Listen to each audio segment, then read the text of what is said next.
할아버지 고 양춘시 목사, 아버지 고 양용주 목사, 작은아버지 양치우 목사를 따라 3대째 목회를 이어가는 양진우 목사입니다. 화면 아래 구독하기를 눌러주시면 대단히 감사하겠습니다. 돈 한 푼도 안 드립니다. 어제 주일이었는데요. 주일날 저는 온갖 질문에 시달렸어요. 우리 교회 일정 마치고 하남시 기독교연합회 전체 모임이 있어서 갔다가 또 식사도 잘 대접받고, 그리고 이제 바로 집에 와서 저희 한 사람이 아파서 제가 밥 차리고 이렇게, 야, 양진우가 참 사람 됐어요. 이제 사람이 아프다고 하니까, 이게 저는 태어나서 지금까지 감기 분사를 한 번도 안 걸려봐가지고 이 독감 걸렸을 때 이 느낌을 몰라요. 근데 이제 죽을 뻔한 병은 또 한 10번 넘어. 말라리아, 코로나, 독한 거는 다 걸려봤어요.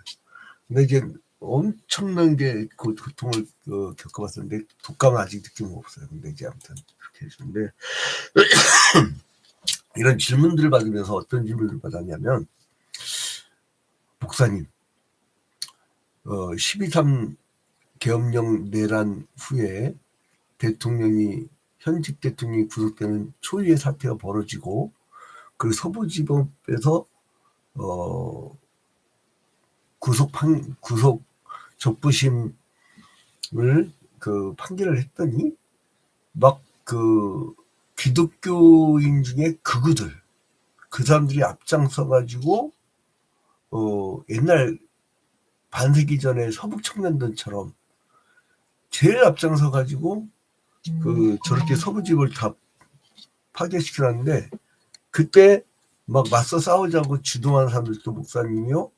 그것도 교회 청년들이 앞장섰는데, 목사님 저거 어떻게 해석을 해야 됩니까? 하더라고요. 간단하지 뭘 고민을 해. 성경에 비추어봐서 그게 하나님이 시킨 일이냐, 지가 멋대로 한 거냐, 그것만 보면 돼. 구약시대 때 아무리 선택받은 백성이라도 하나님의 말씀을 어기고 불순종하면 하나님 버려버렸어요.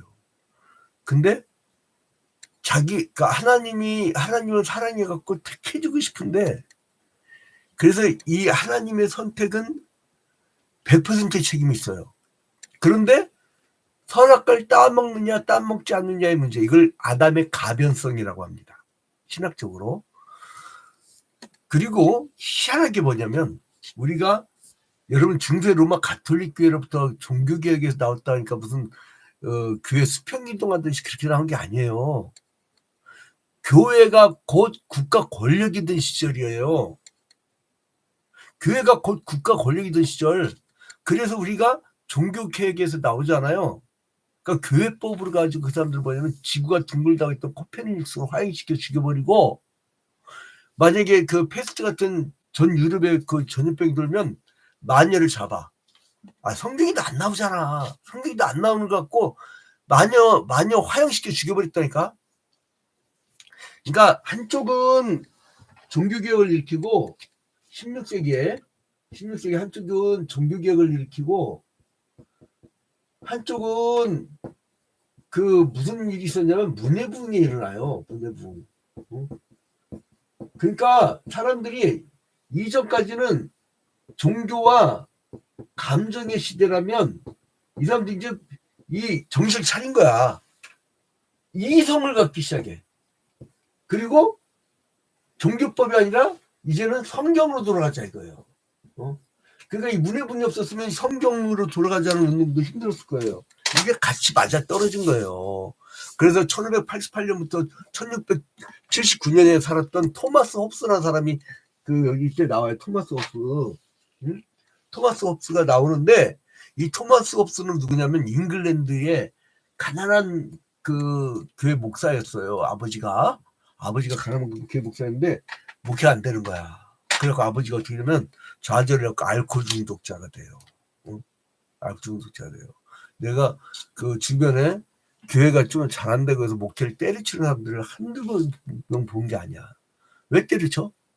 그 몇 명 있었어요? 그랬더니 교인이 30명밖에 안 됐대. 아니 그게 꾸민 교인 목사들도 있어요. 아니 50명밖에 안 됐대. 그 미친 거 아니야? 그 사람들을 맡겼는데 하나님이 어? 그 사람들뿐만이에요. 왜 자기 교회당 안에만 교회라고 생각하냐고. 아무튼간에 그 사회계획론이라고 토마스 홉스가 사회계약론. 이 사람은 무슨 지정을 하냐면요. 자연 상태를 뭐냐면 만일에 대한 그 투쟁의 상태로 얘기했어요. 만일에 대한 투쟁. 만일에 대한 투쟁은 뭐냐면요. 자연 상태에서는 서로가 자기의 이득을 확보하기 위해서 자연권을 확보하기 위해서 이제 막 싸운단 말이에요. 그러면은 힘 있는 칼 잡은 자만 이기게 돼 있어요. 그래서 이 사람은 어쩔 수 없이 리바이어던 같은 국가 권력이 필요하다. 이렇게 주장한 거예요. 그래서 이제 사회적 계약이 필요하다. 근데 사회적 계약에 의해서 이걸 통제지세라고 경찰 같은 거 만들어놔요. 근데 이 등신이 가서 불법을 보고도 불법 현장에서 자기가 터지는데도 막고 있다? 그거는요, 공권력이 완전히 무너진 국가예요. 미국 같은 데서는요, 경찰한테 폭행을 했다? 그건 벌써 요단강 건너가 버려. 근데 아무튼 간에 이런 말같지 않은 일들이 어디서 벌어지냐면 에스겔 시대에 그 같이 동족이라고 하는 사람들한테 벌어졌어요. 어떤 일이 있었느냐? 이제 이거는 이렇게 그 시대표이고 이제 이스라엘이 범죄를 해가지고 이 사람들이 바벨론 포로로 끌려가요. 국가가 완전 망해. 그 다음에 하나님께서 야 이스라엘만 망한 거냐? 이 주변 나라들 다 망해. 그러면서 어떻게 해요? 암몬, 모압, 에돔, 블레셋, 두로, 시돈, 애굽 다 망해. 그래요. 하나님이. 근데 여기서 재밌는 게 뭐냐면요. 여러분 여기에 이제 에돔에 대한 예언이 오늘 얘기예요. 이 그 에스겔 35장은 에돔에 대한 얘기, 에돔 땅. 자 보세요.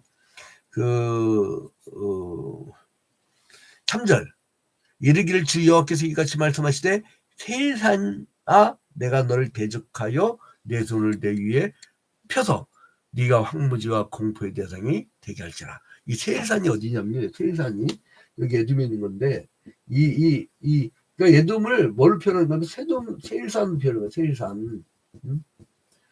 그러니까 이런 암몬 모압 이런 것도 물론 아브라함의 조카 롯의 후손들 그 딸들이 근친상간에 난 자식들이지만 무슨 멀리 따지면 어떻게 보면 사돈을 팔촌해갖고 무슨 친척 관계도 되지만 그러나 에돔 같은 경우는요 야곱의 형제 에서의 후손이야.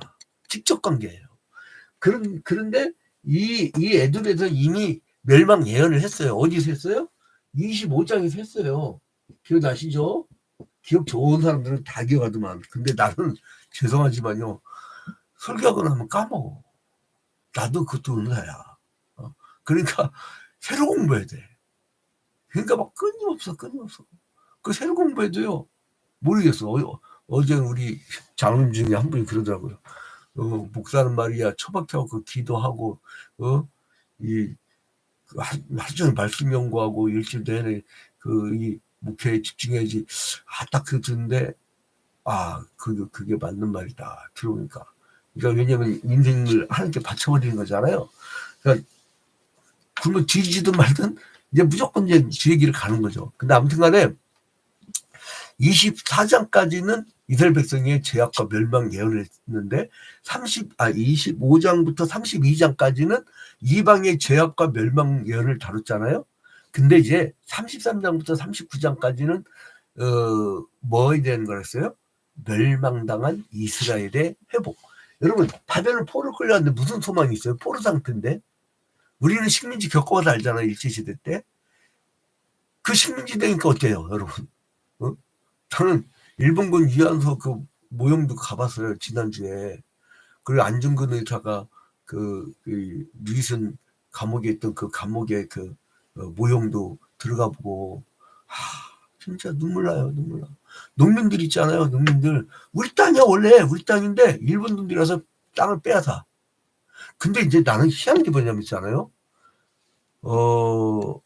우리가 해방되고 일본 놈들이 뺏었던 땅을 우리가 뺏었다는 얘기들을 많이 못 들었어.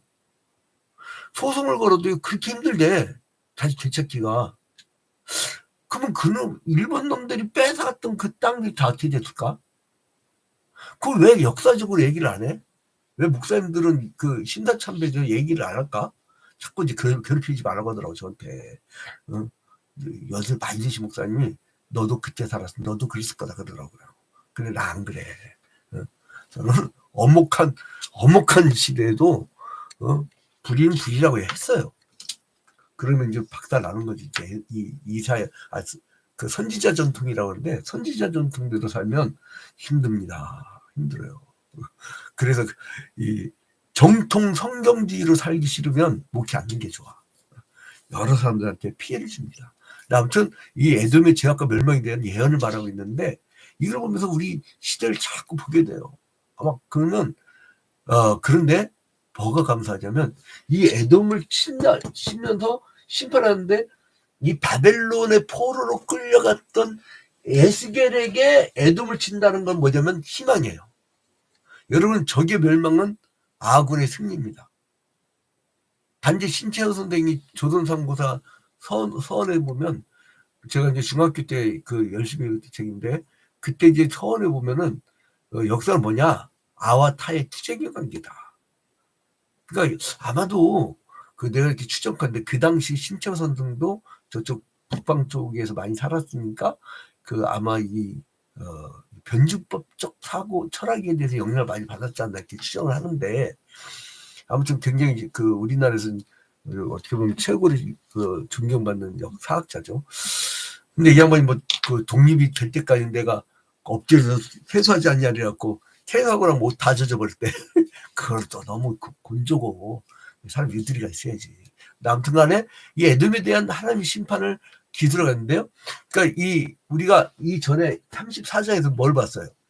그 악한 목자. 그 왕들이 하나님 나라를 이루지 않고 백성을 막 탄압하잖아요. 착취하고 갈취하고. 근데 이제 근데 선한 목자라는 기법을 사용해서 이 바벨론부터 해방된 이스라엘이 메시아를 맞이할 것이라고 하는 희망적인 미래상을 얘기했잖아요. 여러분 암담하죠. 그 뭐냐면 희망의 동이 터오르는 그러한 신호인 것입니다. 그래서 이제 1절부터 4절에 보면 35장 1절부터 4절에 보면 이 에돔에 대한 하나님의 심판은 땅을 아주 황무하게 하는 거예요. 자, 얼마나 에돔 땅을 황무하게 하냐면 3절에 이르기를 주 여호와께서 이같이 말씀하시되 세일사나 내가 너를 대적하여 내 손을 내 위에 펴서 네가 황무지와 공포의 대상이 되게 할지라. 황무지 완전히 아무것도 없는 상태로 만들어버린다는 거예요. 하나님이. 자랑하지 마. 그래서 그 다음에 뭐예요? 공포. 여러분 심리학적으로 불안은 혼자 있어도 불안증이 걸려요. 혼자 대상이 없어도. 불안과 공포의 차이는 뭐냐면 공포는 대상이 있어요. 그런데 그 대상이 없어지면 공포증은 없어져요. 포비아. 그러니까 만약에 이 사람이 그 가축 포비아다. 그러면 이 가축 이 맹견만 없어지면 이 사람은 나아요. 근데 불안증은요 대상이 없어. 혼자 있어도 그게 안 없어져.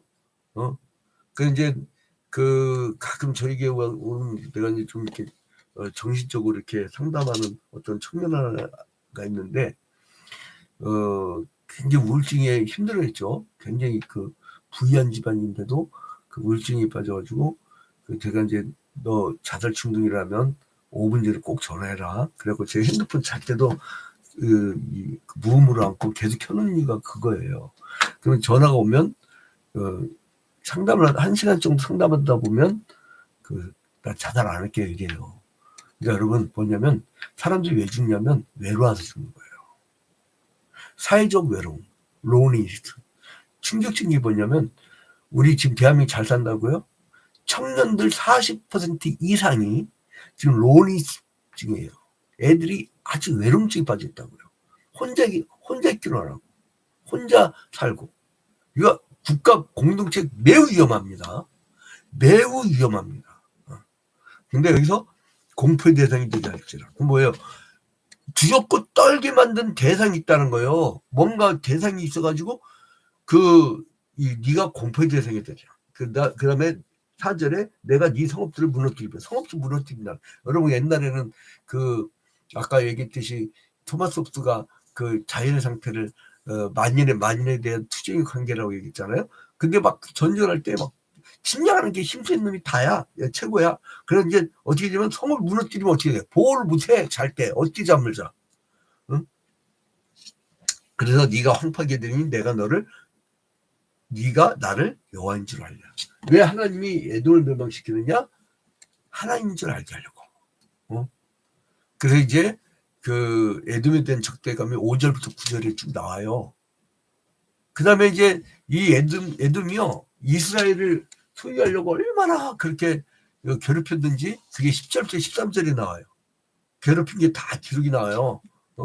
여러분, 억울해라. 억울한 거 있잖아요. 나중에 다 심판의 책에, 우리는 생명의 책에 기록되죠. 그 심판의 책에 다 기록된다고. 응? 그 이제 이 에돔 족속이 얼마나 나쁜 짓을 했어요. 지 형제들이 애굽에서 나와갖고 출애굽을 하는데 막 거쳐가다가 이렇게 가려고 이제 여기 가나안 땅으로 가야 되니까 가려 있더니 못 가게 하잖아요. 막고 방해하고. 여러분, 누가 그래요? 목사님, 저런 교회도 교회니까 저런 목사들은 왜 그럴까요? 목사 아니야. 무당이지.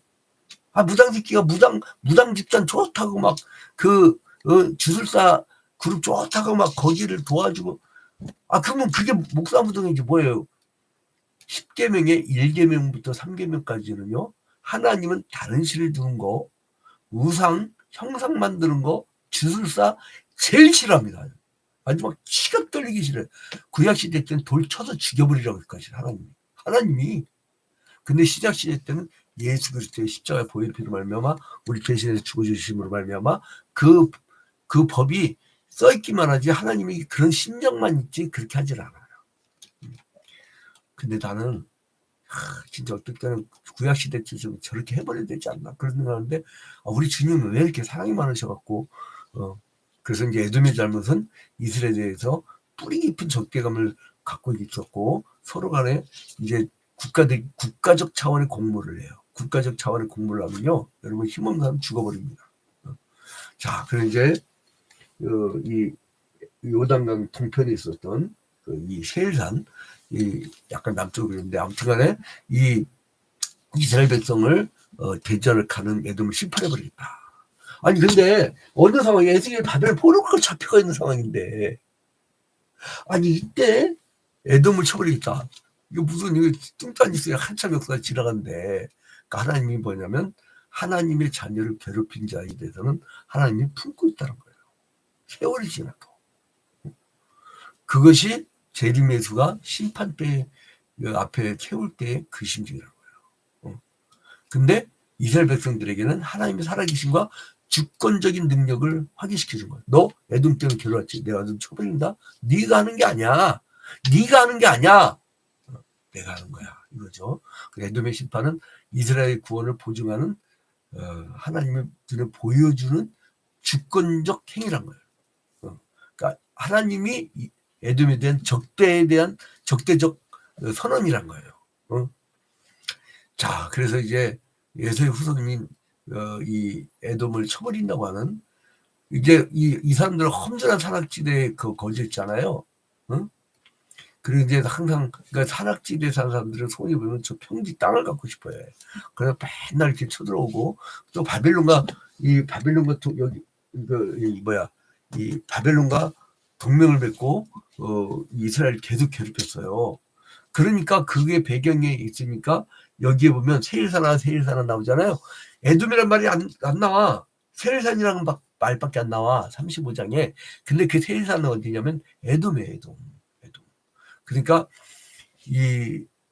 에돔은 에서의 후손들이 모여 사는 족속의 이름이 에돔이고, 이들은 이 산악지대 중에서 그 중에 이제 세일산이 하나의 표상의 산지였지요. 우리나라 애국가에 나오죠. 동해물과 백두산이.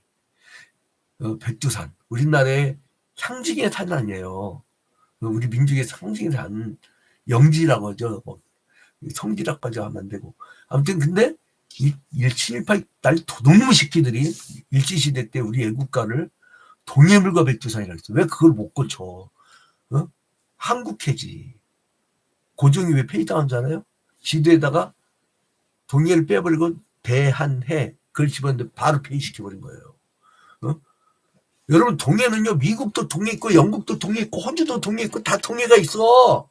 있듯이 분쟁 지역은 보통 명사는 져요. 무조건 자기 국가의 명을 써요. 아메리칸시, 잉글랜드시, 오스트리안시. 왜 여기는 동해냐고. 그때 애국가 첫 번째 딱 거기다가. 앞으로 여러분 그 애국가 부를 때 대한해와 백두산 이렇게 부르세요.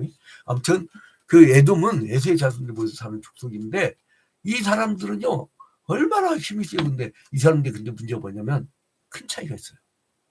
큰 차이가 있어요. 이 이삭의 자식 에서와 야곱, 그 야곱과 에서의 자손인데 뭐가 차이냐? 이 사람들은 불신앙자들이야. 결국 망하죠. 하나님이 멸망시키죠. 그리고 신성모독을 해버렸어요. 이 사람들은. 하나님을 섬기지 않을 뿐만 아니라 이스라엘 백성들 행진에 제일 방해거리가 됐었어요. 여러분 교회가 있잖아요. 개척을 할 때 우리 아버지는요 그렇게 막 이 불신자들이 막 괴롭혔대요. 교회 와서. 그 우리 양예석 장로는 그래서 교회 와가지고 교회에다가 유리창 돌 던지는 놈들 감시하려고 이렇게 보고 있다는데 나는요 개척 때 뭐가 힘들냐면 무당들. 이상하게 나는 개척 때부터 지금까지 무당 주술사들이요 알아봐. 내가 영이 세긴 세나 봐. 알아봐요. 얼굴을 보고 바로 알아봐요. 저리 가라고. 너 때문에 정점 맞는데. 그러니까 당연히 내가 갔는데 귀신을 쫓아내는 놈인데 귀신이 오면 어떻게 해? 자, 아무튼 그래서 하나님이 이렇게 이방들을 치게 하는데 살육당하게 하고 황무하게 하고 영원히 멸망하게 한다는 거예요. 그러니까 여러분 하나님은요 마지막 날이 되면 우리 영적 이스라엘, 예수님의 재림 때가 되면 우리의 영적 이스라엘을 구원해 주실 거예요. 그러니까 여러분 지금 에돔의 상태, 지금 바벨론의 포로기 이런 어려움을 보지 말고 그들을 치고 우리를 이기게 할 하나님을 바라보시기 바랍니다. 그게 신앙이에요. 그게 기도고. 사람들이 아니야 앉아 기도만 하고 있지 말고. 지난주에 내가 무슨 선교에 수련회 갔다 오는데 야 돈 벌라는 거야. 돈 벌라고. 저 사모님은 돈 벌라는 거예요. 근데 그게 빠른 길 같지만 여러분 전국에 있는 목사님들 있죠. 영적 구원, 생명 구원 그리고 전방위적 선교에 여러분들이 집중하지 않으면 할 사람 없어요. 평신도들이요. 아침 출근해서 저녁까지 퇴근까지 일하고 나면 집에 가면 뻗어요. 전문 사역자들입니다. 근데 전문 사역자들이 하라고 했더니 엉뚱한 데 갖고 막 극단적 이견을 막 저기 하면서 사람들을 막 폭력성 갖게 하지 말고. 무서워 죽겠어. 나는 우리나라 저 중동 지방 가면 IS가 무섭지만 나는 우리나라 이 극우 목사님들이 무서워 죽겠어 아주. 뭔 말을 하면 막 그냥 빨갱이라고 막 극단을 가 왜? 내가 한동훈이 반국가 세력인지 몰랐네. 여당의 대표까지도 반국가 세력인 게 말도 했지. 그 목사님 말씀이에요, 여러분. 그거 어떻게 하냐고 그거를. 여러분 당장 눈앞에 보이는 원수를 보지 말고 역사 뒤안길에 심판하실 우리 주님을 바라보면서 파괴는 건설이다. 그리고 어려워도 견디자. 왜? 주님이 회복시킬 날이 오기 때문에. 언제인지 모르지만 주님의 나라가 이루어지기 때문에 이 땅은 완전히 기경되고 새하늘과 새 땅이 이루어지기 때문에 여러분 그날을 바라보고 쓰러지지 말고 넘어지지 말고 끝까지 달려가는 여러분이 되시기를 주님의 이름으로 축원드립니다. 오늘 삶의 방법 가르쳐 주세요. 이런 부탁이 있어요. 저한테 피드백이. 나도 방법 몰라. 네가 그 직장에서 네가 일을 하는데 내가 어떻게 거기까지 가서 전문적인 얘기를 해줘요. 보편진리. 특수한 상황에 여러분들은 살 겁니다. 이 보편진리를 가지고 하나님이 우리를 회복시킨다는 기본 기조만 잃어버리지 않으면 여러분은 삽니다. 여러분은 주님의 큰 축복으로, 회복의 축복으로 주님이 한없는 은혜를 베푸시는 그 체험을 하기를 주님의 이름으로 축원드립니다.